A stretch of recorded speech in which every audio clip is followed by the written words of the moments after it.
बरसात के मौसम ने अचानक करवट बदल ली और कुछ दिनों से आंधी तूफान ने लगातार अपना कहर ढाना शुरू कर दिया था।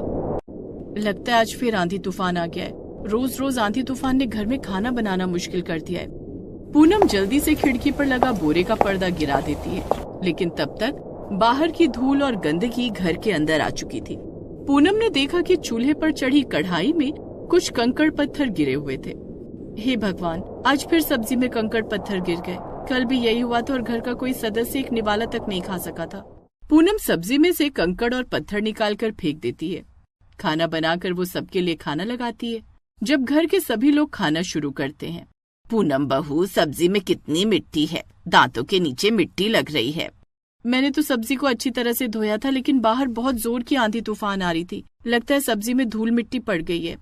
ये सब्जी मुझसे तो नहीं खाई जाएगी। बहू, अगर घर में गुड़ हो तो मुझे ला कर दे दे, मैं गुड़ के साथ रोटी खा लूंगा। पूनम रसोई में जाकर गुड़ के डब्बे को खोलकर देखती है। गुड़ तो खत्म हो चुका है। अब बाबूजी को क्या जवाब दूंगी। पूनम अपने ससुर के पास जाती है और उन्हें बताती है कि घर में गुड़ नहीं है। कोई बात नहीं, गुड़ नहीं है तो नमक दे दे। पूनम रसोई से नमक लाकर विपिन को देती है। रमेश और विमला भी पूनम से नमक की मांग करते हैं और घर के सभी सदस्य नमक के साथ रोटी खाते हैं। खाना खाने के बाद सारी सब्जी बर्बाद हो गई है, इन्हें बाहर कुत्तों को डाल देती हूँ। पूनम सारी सब्जी घर के बाहर कुत्तों को डाल देती है। रमेश इतनी मुश्किल से मजदूरी करके पैसे कमा कर लाता है और तूने सारी सब्जियां कुत्तों को डाल दी। क्या करती माँ जी, ये सब्जी खाई भी नहीं जाएगी। आंधी तूफान ने सब्जी का जायका ही बिगाड़ दिया है। प्रकृति भी हम गरीबों की परीक्षा लेती है। बारिश के मौसम में अचानक से आंधी तूफान की नई मुसीबत हमारे सर पर डल गई। हमारी टूटी फूटी झोपड़ी के अंदर पहले बारिश का पानी आता था और अब आंधी तूफान के साथ धूल मिट्टी आती है। माँ जी, अगर हमारे पास भी पक्का मकान होता तो हमें इतनी परेशानी न उठानी पड़ती। हमारे पास पक्का मकान बनाना किसी सपने जैसा है पूनम। हमारे पास 2 वक्त की रोटी के लिए पैसे हो जाते हैं, वही बहुत है। पक्का मकान बनाने के लिए पैसे कहाँ से आएंगे।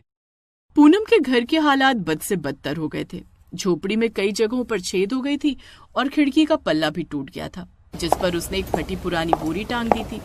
ये फटी पुरानी बोरी किसी काम की नहीं है। ना तो ये बारिश को रोक पाती है और ना ही आंधी तूफान को।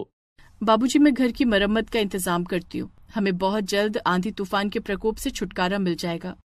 लेकिन तू क्या करेगी बहू? घर की मरम्मत के लिए अच्छे खासे पैसे चाहिए। कुछ न कुछ इंतजाम हो जाएगा बाबूजी, मुझे पूरा भरोसा है। दूसरे दिन पूनम खिड़की पर टंगी बोरी के चारों कोने पर कील गाड़ देती है। अब आंधी तूफान भी इस बोरी का कुछ नहीं बिगाड़ पाएगी। अब उसका ससुराल सुरक्षित है, ऐसा सोचकर वो खाना बनाने लगती है। भगोने में आटा निकालकर वो आटा लगाने वाली थी कि तभी बहुत तेज आंधी तूफान आता है और खिड़की पर लगी बोरी अपने साथ उड़ा कर ले जाता है। खिड़की से बोरी हटते ही आंधी तूफान की धूल मिट्टी घर के अंदर आने लगती है। काफी देर के बाद जब आंधी तूफान का तांडव शांत होता है तो पूनम देखती है कि आटे में धूल मिट्टी और गंदगी पड़ चुकी थी। हे भगवान, अब मैं सबको क्या खिलाऊंगी। सब्जी तो बन गई लेकिन रोटी नहीं बन पाई। अब तो घर में आटा भी खत्म हो गया है। इनको काम पर भी जाना है, बिना खाना खिलाए काम पर कैसे जाने दूं? पूनम अपनी पड़ोसन ललिता के पास जाकर थोड़ा आटा उधार मांगती है। बहन, मेरे पास थोड़ा सा आटा बचा है, ये तुम ले जाओ। धन्यवाद बहन, मैं कल तुम्हें आटा लौटा दूंगी।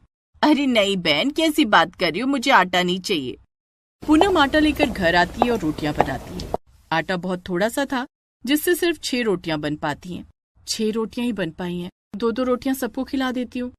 वो सबको 2-2 रोटियां खिला देती है और खुद भूखी रह जाती है। पूनम, तुमने खाना नहीं खाया? आप लोग खा लीजिए, मैं बाद में खा लूंगी। बाद में क्या खा लेगी? मैंने देखा है रोटियां खत्म हो चुकी हैं। ले तू एक रोटी खा ले। माँ जी, काश मैं हमारे घर के लिए कुछ कर पाती। इस आंधी तूफान ने हमें बहुत दिनों से परेशान कर रखा है। बहू, तू ही तो कहती थी ना कि एक दिन सब ठीक हो जाएगा, फिर हिम्मत क्यों हार रही है? मैं आज मालिक से कुछ रुपए उधार मांग लूंगा, जिससे हम अपने घर की मरम्मत कर लेंगे। फिर आंधी तूफान हमारा कुछ नहीं बिगाड़ पाएगी। उस दिन रमेश काम पर जाता है। सारा दिन काम करने के बाद वो अपने मालिक से 1000 रुपए उधार मांगता है। रमेश, तू तो जानता है कि मैं किसी को 1 रुपया भी उधार नहीं देता। अगर काम करना है तो कर, नहीं तो मुझे बहुत मजदूर मिल जाएंगे। मालिक, मैं तो काम करने के लिए तैयार हूँ, मुझे उधार नहीं चाहिए। बस आप काम से निकालने की बात मत करना। काम खत्म होने के बाद मालिक रमेश को उस दिन की दिहाड़ी देता है। उन पैसों से वो राशन लेकर घर आ जाता है। पूनम, राशन और सब्जियों को संभाल कर रखना, कहीं इन पर भी आंधी तूफान की बुरी नजर न लग जाए। पूनम राशन और सब्जियों को प्लास्टिक की बोरी से ढक देती है और रात का खाना बनाने लगती है। लेकिन उसी वक्त फिर बहुत जोरों का आंधी तूफान आने लगता है और झोपड़ी की छत को अपने साथ उड़ा कर ले जाता है। आंधी तूफान के साथ सड़क की गंदगी घर के अंदर आ जाती है और खाने पर गिरने लगती है। हमारे तो जैसे खाने पर ग्रहण लग गया है। आंधी तूफान भी यही इंतजार करती है कि कब हमारे घर पर खाना बने और वो हम पर मुसीबत बनकर टूटे। सारा खाना और राशन खराब हो गया है। अब तो हमारे सर पर छत भी नहीं है। हे भगवान, ये सब क्या हो रहा है? इस आंधी तूफान ने मेरी सारी मेहनत पर पानी फेर दिया है। इस तरह से तो हम भूखे मर जाएंगे। आज की रात हमें इसी तरह गुजारनी होगी, भूखे पेट खुले आसमान के नीचे। कल सुबह ऐसा क्या हो जाएगा? हमें तो कल भी ऐसे ही दिन गुजारने हैं। माँ जी, मैं काम की तलाश में जा रही हूँ। बहू, तू अब काम करेगी? माँ जी, इसके अलावा और कोई रास्ता भी तो नहीं है। हमारे सर पर छत नहीं है, खाना बनाने के लिए न राशन है न रसोई। ठीक है बहू, भगवान करे कि तुझे आज ही कोई अच्छा काम मिल जाए। पूनम काम की तलाश में इधर उधर भटकने लगती है। वो कई लोगों से काम मांगती है, लेकिन कोई भी उसे काम नहीं देता। थक हार कर वो एक सड़क के किनारे बैठ जाती है। तभी वो देखती है कि सामने एक बहुत बड़ा बंगला है, जिसमें से एक आदमी अपने हाथ में एक सूटकेस लेकर बाहर निकलता है। वो अपनी गाड़ी में बैठने ही वाला था कि बाइक पर सवार दो युवक उसका बैग छीनकर भागने लगते हैं। चोर, चोर, पकड़ो, पकड़ो। पूनम ने चोरों को भागते हुए देखा तो उसे कुछ समझ नहीं आया। उसके पैर के पास एक ईंट पड़ी थी। उसने ईंट उठाकर बाइक चला रहे चोरों की तरफ फेंकी। ईंट सीधा उसके सर पर लगती है और दोनों चोर सड़क पर गिर जाते हैं। इतने में पूनम और वो आदमी वहाँ पहुंचकर दोनों चोरों को पकड़ लेते हैं। तुम दोनों को मैं पुलिस के हवाले करूंगा। वो आदमी फोन करके पुलिस को बुलाता है। पुलिस दोनों चोरों को गिरफ्तार करके थाने ले जाती है। आपका बहुत बहुत धन्यवाद। आपने आज मेरी बहुत बड़ी मदद की है। मेरे लाखों रुपए चोरी होने से बचा लिए। लाखों रुपए? हाँ, इस बैग में 10 लाख रुपए हैं, जो आपकी वजह से मुझे वापस मिले हैं। ये लीजिए, ये कुछ पैसे हैं, आप इन्हें रख लीजिए, आपके काम आएंगे। साहब, मुझे ये पैसे नहीं चाहिए। अगर आप मेरी मदद करना चाहते तो मेरे पति को कुछ काम दे दीजिए। हम लोग बहुत गरीब हैं। मेरे पति मजदूरी करते, जिससे हमारा गुजारा नहीं चल पाता। कई दिनों से आने वाले आंधी तूफान ने हमारा घर तक उजाड़ दिया है। हम भूखों मरने के लिए मजबूर हैं। ठीक है, मैं आपके पति को काम भी दे दूंगा, लेकिन ये रुपए तो आपको रखने ही पड़ेंगे। कल अपने पति को लेकर मेरे घर आ जाना। ठीक है साहब। पूनम पैसे लेकर घर आती है। वो पैसे गिनती है तो पूरे 10,000 रुपए थे। पूनम अपने सास ससुर को सारी बात बताती है। पिताजी, इन पैसों से हम अपना पक्का मकान बनाएंगे, जिसके बाद चाहे आंधी आए या तूफान, हमारे खाने को किसी की नजर नहीं लगेगी। शाम को जब रमेश मजदूरी से लौटता है तो पूनम उसे 10,000 रुपए देकर सारी बात बताती है। दूसरे दिन वे दोनों उस आदमी के घर जाते हैं, जहां वो आदमी रमेश को अच्छी तनख्वाह पर अपने घर काम पर रख लेता है। रमेश और पूनम दोनों मिलकर अपना पक्का मकान बनाते हैं और रमेश अपनी नौकरी पर जाने लगता है। अब पूनम के पास एक अच्छी सी रसोई थी, जिसमें वो बड़े आराम से अपने परिवार के लिए स्वादिष्ट पकवान बनाने लगती है। श्रेया और ईशा दोनों बहनें थीं। वो दोनों बहुत गरीब थीं। उनके माँ बाप भी नहीं थे और हाल ही में उन दोनों ने ये फैसला किया था कि दोनों अब शहर जाएंगी और वहीं पर कुछ काम ढूंढेंगी, ताकि उनकी गरीबी दूर हो सके। दोनों रात की ट्रेन की टिकट करा लेती हैं, लेकिन उन्हें नहीं पता था कि ट्रेन का ये सफर उनकी जिंदगी बदल देगा। रात में श्रेया और ईशा ट्रेन पर चढ़ जाती हैं। उनकी बोगी लगभग खाली ही थी और बस सामने वाली सीट पर एक आदमी और उसकी प्रेग्नेंट बीवी बैठी हुई थी। वो आदमी और उसकी पत्नी दिखने में काफी अमीर लग रहे थे, लेकिन वो आदमी श्रेया और ईशा को अजीब नजरों से देखता है और फिर अपनी बीवी से कहता है, सुषमा, पूरी बोगी खाली ही है, हमें दूसरी सीट पर बैठ जाना चाहिए। क्यों हरी, यहाँ क्या दिक्कत है? अरे सुषमा, ये दोनों लड़कियां गरीब हैं और गांव की लग रही हैं। ये सब गांव के लोग बड़े बुरे होते हैं। कहीं इन्होंने तुम्हारे जेवर वगैरह चुरा लिए तो? चलो हम कहीं और चलते हैं। श्रेया और ईशा भी ये बात सुन लेती हैं और उन्हें बहुत बुरा लगता है। अरे क्या तुम भी धीमे बोलो जरा, और सब गांव वाले एक जैसे नहीं होते, ऐसे बोलोगे तो उन्हें बुरा लग जाएगा ना। सुषमा श्रेया और ईशा से कहती है, सुनिए माफ करिएगा, ये बस कभी कभी ऐसे ही बोल देते हैं बिना सोचे समझे, आप ध्यान मत दीजिए। अरे क्या तुम भी सुषमा, उनसे माफी क्यों मांग रही हो? चलो बस दूसरी सीट पर चलकर बैठ जाओ मेरे साथ। सुषमा हरि के आगे हार मान लेती है और जाकर दूसरी सीट पर बैठ जाती है, लेकिन श्रेया को हरि की बात पर बहुत गुस्सा आता है। ईशा देखा तूने, वो आदमी हमें कैसे कह रहा था, मुझे तो इस पर बहुत गुस्सा आ रहा है। श्रेया छोड़ ना, तू उस पर ध्यान मत दे, बाहर तो देख कितनी ज्यादा तेज बारिश हो रही है, लगता है आगे और ज्यादा तेज आंधी तूफान आएगा। और ठीक ऐसा ही होता है, बाहर की बारिश बंद होने का नाम ही नहीं ले रही थी, लेकिन तभी अचानक से एक बहुत जोर की आवाज आती है और ट्रेन भी रुक जाती है। हे भगवान, ये क्या था? ये ट्रेन क्यों रुक गई? और ये इतनी तेज आवाज, कहीं कुछ अनहोनी तो नहीं हो गई?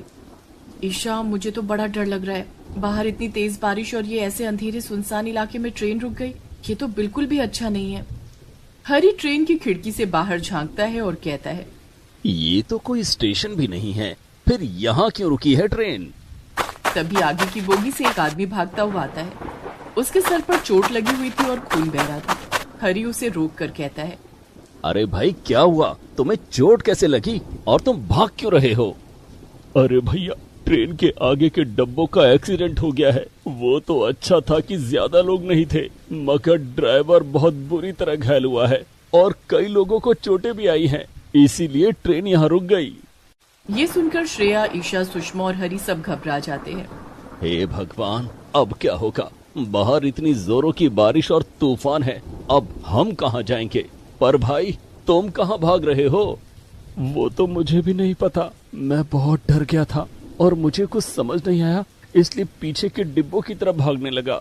तो अब तुम हमारे साथ यहीं रुक जाओ, ये डब्बा सेफ है और मुझे पूरा यकीन है कि ट्रेन के एक्सीडेंट की खबर मिलते ही सरकार हमारे लिए मदद जरूर भेजेगी। तब तक हमें यहीं रुकना चाहिए, इतनी बारिश के चलते बाहर जाना सुरक्षित नहीं। ओह अच्छा, ठीक है, वैसे मेरा नाम बंटी है। सब एक दूसरे को अपना नाम बताते हैं और फिर उसी डब्बे में रुक जाते हैं और मदद आने का इंतजार करने लगते हैं। लेकिन बारिश की वजह से ठंड भी बढ़ रही थी और सुषमा को बहुत ठंड लग रही थी, वो थर थर कांप रही थी। सुषमा, तुम चिंता मत करो, जल्दी ही कोई हमें बचाने आ जाएगा। हरी और सुषमा की बात सुनकर श्रेया अपने बैग में से कंबल निकालकर सुषमा को दे देती है। वो हम गांव से शहर में रहने जा रहे थे, इसीलिए हमारे पास घर का ज्यादातर सामान मौजूद है।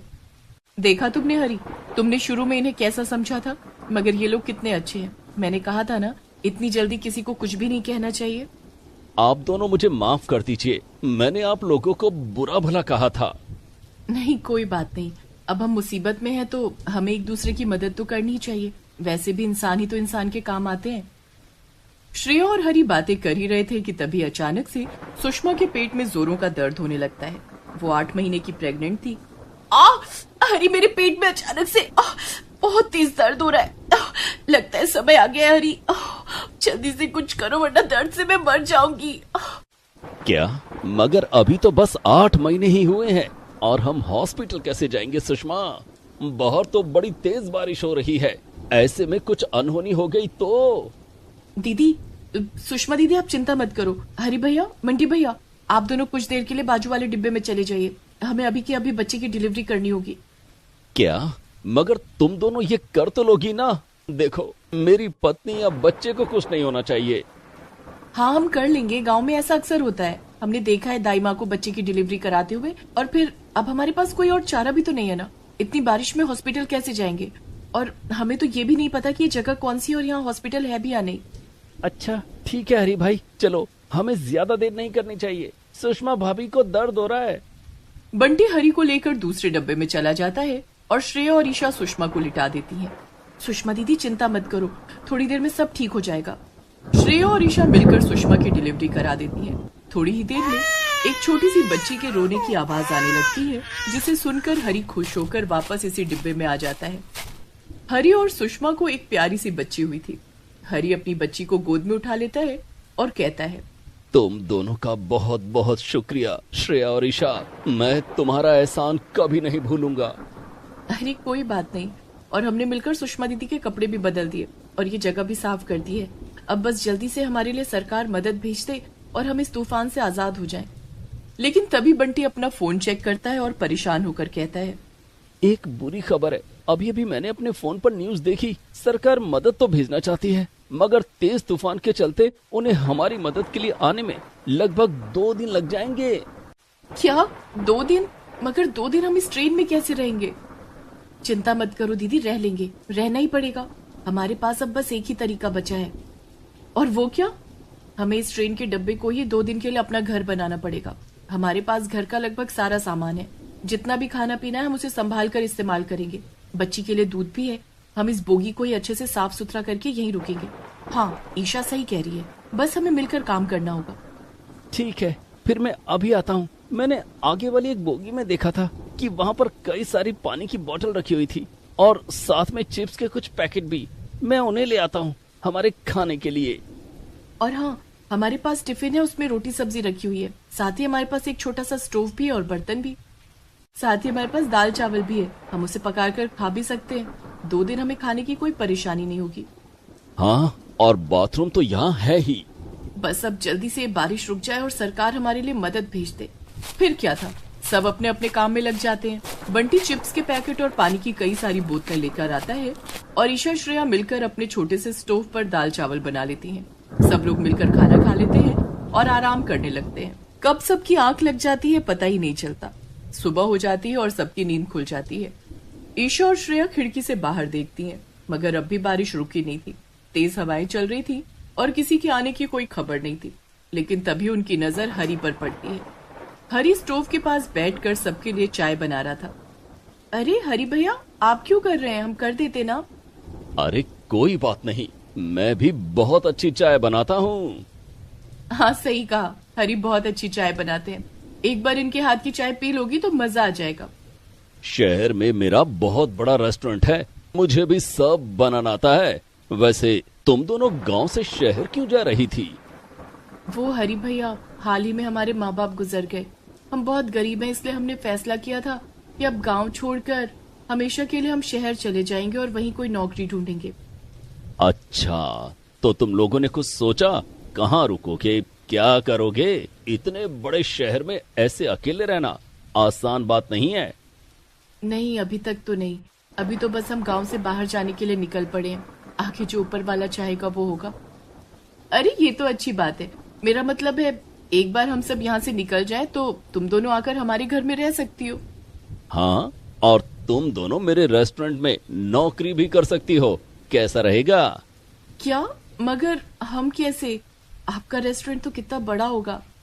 अरे तुम दोनों ने हमारी इतनी मदद की, अगर तुम नहीं होती तो ना जाने मेरा और मेरे बच्चे का क्या होता। तुम क्या कोई छोटे मोटे लोग हो? अब मना मत करना, हम तुम्हें नौकरी तो दे ही सकते हैं। बस हमारी खातिर ये नौकरी कर लो।